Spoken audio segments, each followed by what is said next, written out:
काही जण असं म्हणतात की काही जणांनी याचा बाजार केला आहे. म्हणजे मला आज वाटलं की मला ऍक्टिंग करायची आहे आणि मला सिरियल चित्रपटात काम करायचं आहे, तर ते तितकं वाटतं तितकं सोपं नाहीये. तर मला बरीच जण विचारतात की अभिनय क्षेत्रात आम्हाला यायचं आहे, तर आम्ही काय केलं पाहिजे. तर मी त्यांना प्रश्न विचारतो की यापूर्वी तुम्ही काही केलंय का?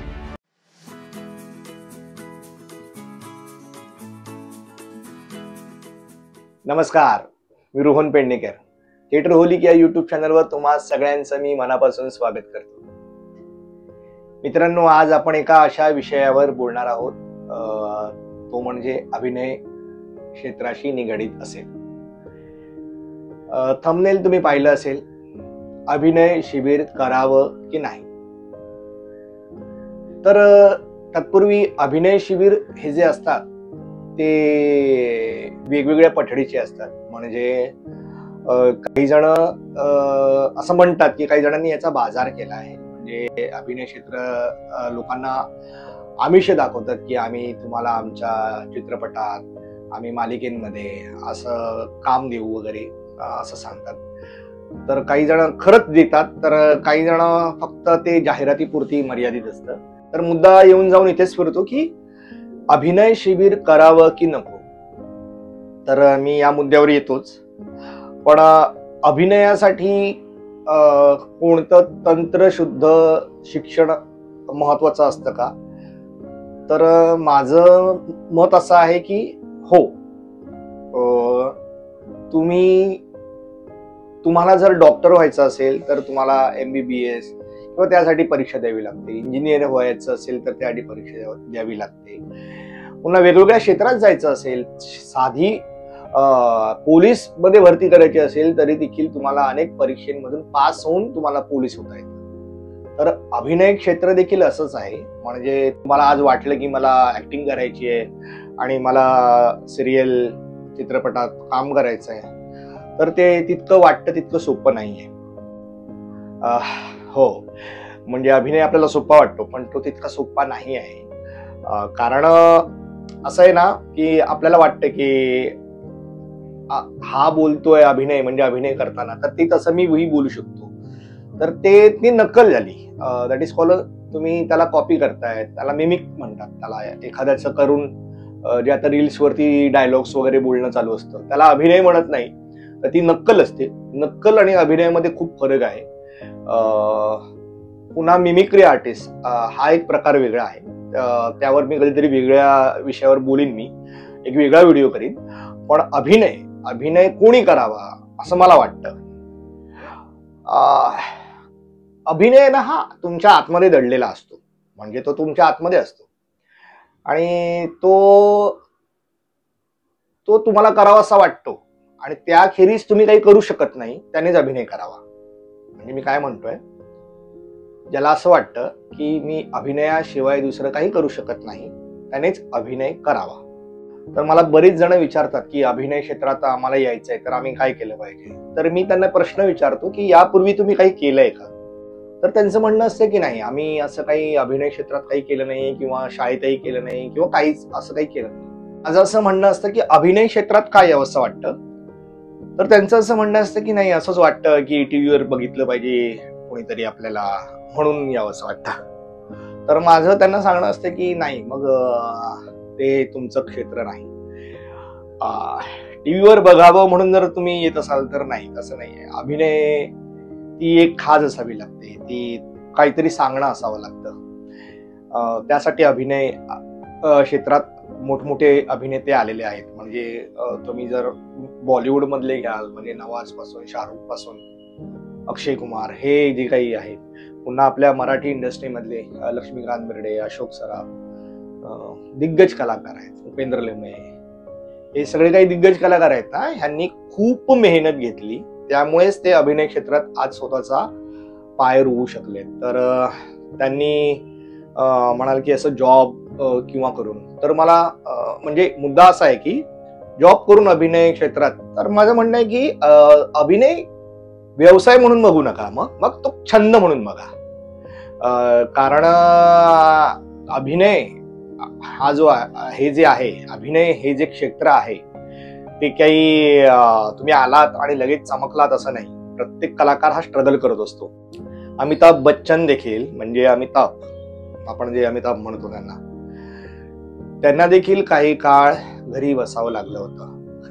म्हणजे ज्यांनी एवढे मोठे चित्रपट त्यांनी हिट दिले, हाऊसफुल दिले, म्हणजे त्या महानायकाला देखील काही काळ घरी बसावं लागलेलं, कारण की त्यांच्याकडे काम नव्हतं. सो ह्या क्षेत्रात सातत्य असणं, सातत्यानं काम मिळणं हे कोणाकोणाच्या तरी नशिबात असतं.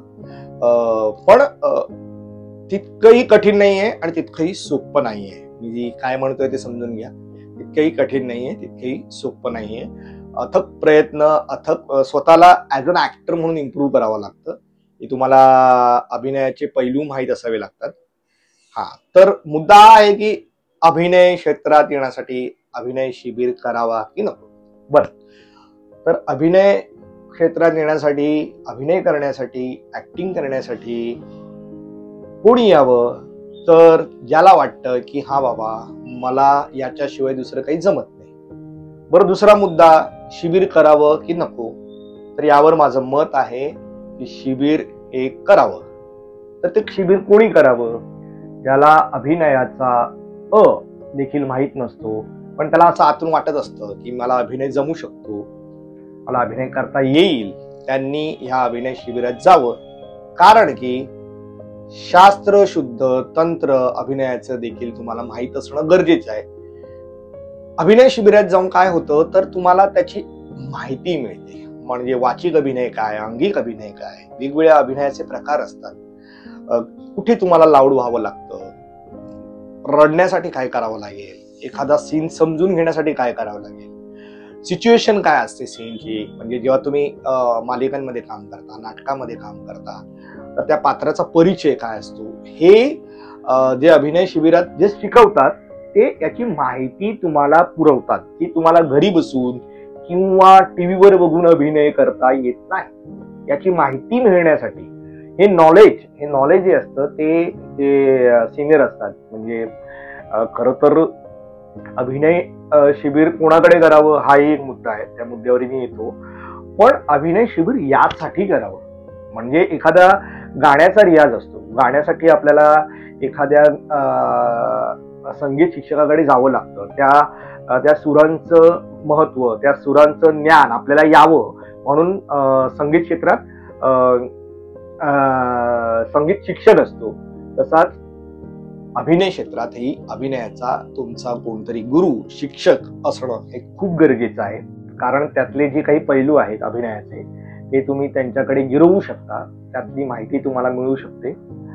तर मग हे कोणाकडे जावं ह्या मुद्द्यावर आता मी येतो. आता बरीच जण याचा बाजार करतात की आम्ही तुम्हाला, म्हणजे एक मालिका केली, 2 मालिका केल्या किंवा एखादं नाटक केलं तर त्यांना असं वाटलं की आता आपल्याला अभिनय येतो आणि आपण आता अभिनय शिबिर करावं सुरू. तर मलाही भीती वाटते. म्हणजे मीही गेली 15 वर्ष ह्या क्षेत्रात आहे, पण मी अभिनय शिकवू शकतो का, तर मला वाटत नाही. मी एकांकिका स्पर्धेत मुलांना एकांकिका बसवल्या, मी प्रायोगिक नाटकं केली, मी व्यावसायिक नाटकात स्वतः काम केलं. पण अभिनय मी अजूनही शिकतो आहे. अजूनही मला बरंच काही सापडत असतं. पण माझ्याकडचं ज्ञान मी एकांकिकेत जी मुलं असतात त्यांना मी ते दिलं, ते शेअर केलं. बरं, ती जे मुलं त्यांच्याकडे तो स्पार्क असतो म्हणून ते करू शकतात, तो एक मुद्दा वेगळा. आणि अभिनय शिबिरात तुम्हाला प्रॅक्टिकल काही गोष्टी मिळतात, काही टंग एक्सरसाइज असतात, वेगवेगळ्या प्रकारचे तुम्हाला इम्प्रुव्हायझेशन, अशा काही गोष्टी तिथे शिकवल्या जातात. त्यासाठी मला असं वाटतं की अभिनय शिबिर करायला काही हरकत नाही. पण अभिनय क्षेत्रात जर तुम्हाला यायचं असेल तर एका अशा तज्ञ गुरुकडे जावं. म्हणजे आता मी काही नावं घेणार आहेत, मी काही त्यांचं प्रमोशन करत नाही, पेड प्रमोशन नाही किंवा काही नाही, पण मी ह्या माणसांना पूर्णपणे ओळखतो. गेली मी 15 वर्ष मी या क्षेत्रात आहे, त्यामुळे मी त्यांना पाहत आलोय, त्यांची नाटकं पाहिली आहेत, त्यांनी अभिनय क्षेत्रात कसे कलाकार घडवले आहेत तेही पाहिलंय. म्हणून मला मुंबईतले काही जी नावं आहेत ती मी तुम्हाला सांगतो. एक म्हणजे राजेश देशपांडे, हे लेखक, दिग्दर्शक, अभिनेता. यांची सृजन अभिनय कार्यशाळा ही बोरिवलीला असते. ती एक मला एक चांगली कार्यशाळा वाटते, जिथे मुलं घडतात. दुसरं म्हणजे संभाजी सावंत आहेत, तेही बोरिवली अखिल भारतीय नाट्य परिषदेची बोरिवलीची शाखा आहे, तिथे त्यांचे क्लासेस होतात, किंवा अजून या साईडला बोरिवली वेस्टला कुठेतरी क्लासेस होतात. ते एक तज्ज्ञ आहेत, खूप जुने जाणकार आहेत. खूप वर्ष ते राज्यनाट्य स्पर्धा, इतर नाटकं, एकांकिके स्पर्धेत परीक्षक असा त्यांचा प्रवास आहे. आणि तिसरे म्हणजे वामन केंद्रे सर, त्यांचंही अभिनय शिबिर तुम्ही अटेंड करू शकता. वामन सर तर स्वतः NSD मध्ये मुख्य होते. तर अशी 3 नावं माझ्या डोक्यात आहेत किंवा माझ्या पाहण्यात आहेत, ट्रस्टेबल आहेत असं मला वाटतं. ह्या मुद्द्यावर येतो की अभिनय शिबिर करावं तर हो, करावं तर ते अशाकडून करावं की तो एखादा तज्ज्ञ असेल, खरंच त्यांनी अभिनय क्षेत्रात त्यांची कारकीर्द मोठी असेल, त्यांच्याकडे अभिनय तुम्हाला त्यांच्याकडे अभिनय शिबिर करायला तुम्हाला काही हरकत नाही असं मला वाटतं. अजून जर तुमचे काही प्रश्न असतील, अजून जर तुम्हाला काही वाटत असेल की अभिनय शिबिर कुठे करावं किंवा काय करावं, अजून माहिती हवी असेल तर मला कमेंटमध्ये नक्की कळवा की अभिनय क्षेत्रात आम्हाला काम करायचं आहे, तर आम्हाला आमच्या इथे कुठे आहे. तर मी प्रयत्न करीन, जर तुम्ही पुणे, बारामती त्या साईडला कोणी असेल माझ्या ओळखीचं, माझ्या परिचयाचं, ही माहिती काढून मी तुमच्याकडे पुरवेलच. तर पूर्वी जर तुम्ही थिएटर होलिक या आमच्या YouTube चॅनलवर नवीन आला असाल तर चॅनलला सबस्क्राईब करा. आणि आमच्या चॅनलवरती वेगवेगळे नाटकासंदर्भात व्हिडिओज पडत असतात, व्हिडिओज येत असतात. नाटकाचीही माहिती, आमचं एक सेशन सुरू झालं आहे. आम्ही रंगभूमीवर चालणारी नाटकं, प्रायोगिक नाटक, व्यावसायिक नाटक याची माहिती, इत्थंभूत माहिती प्रेक्षकांपर्यंत म्हणजे तुमच्यापर्यंत पोहोचवत असतो. हे नाटक कसं आहे, त्या कलाकारांची मतं काय आहेत, प्रेक्षकांची प्रतिक्रिया काय आहे, हे या व्हिडिओमध्ये तुम्हाला पाहायला मिळेल. तुम्ही जर नवीन आला असाल तर मागील व्हिडिओ पहा आणि बघू शकता की आता रंगभूमीवरती कोणकोणती नाटकं चालू आहेत. आणि माझी या तुम्हा सगळ्या प्रेक्षकांना विनंती आहे की जर तुमच्या जवळच्या नाट्यगृहात एखादं नाटक लागलं तर प्लीज प्लीज प्लीज ते नाटक बघा. कारण की जिवंत कला, नाट्यकला ही जिवंत कला आहे. ती तुमच्या विचारांना समृद्ध करते, तुम्हाला एक समाधान देते. शेवटी मालिका, चित्रपट हे तुमच्या समोर असतं. म्हणजे मालिका काय एकदा हातात रिमोट गेला की तुम्ही चॅनल बदलून तुम्ही कोणतीही मालिका पाहू शकता. पण नाटकासाठी आणि नाटक चालावं, नाट्यकला ही जी महाराष्ट्राची एक मोठी कला मानली जाते आणि ही अशी कला ही संपूर्ण भारतात नव्हे तर जगात नाट्यकला ही आपल्याकडे जास्त गौरवली जाते. संगीत नाटकापासून ते आतापर्यंतच्या सामाजिक नाटकांपर्यंत, विनोदी नाटकांपर्यंत असा तो प्रवास आहे. तर तुम्हाला जे जे नाटक आवडेल ते तुम्ही थिएटरमध्ये जाऊन नक्की पहा. मी कोणतंही नाटक म्हणतोय, मला कुठल्याही नाटकाचं प्रमोशन नाही करायचंय. मला फक्त एवढंच म्हणायचंय की नाटक पहा, नाटक जगवा, एवढीच तुमच्याकडून इच्छा आहे. Thank you so much.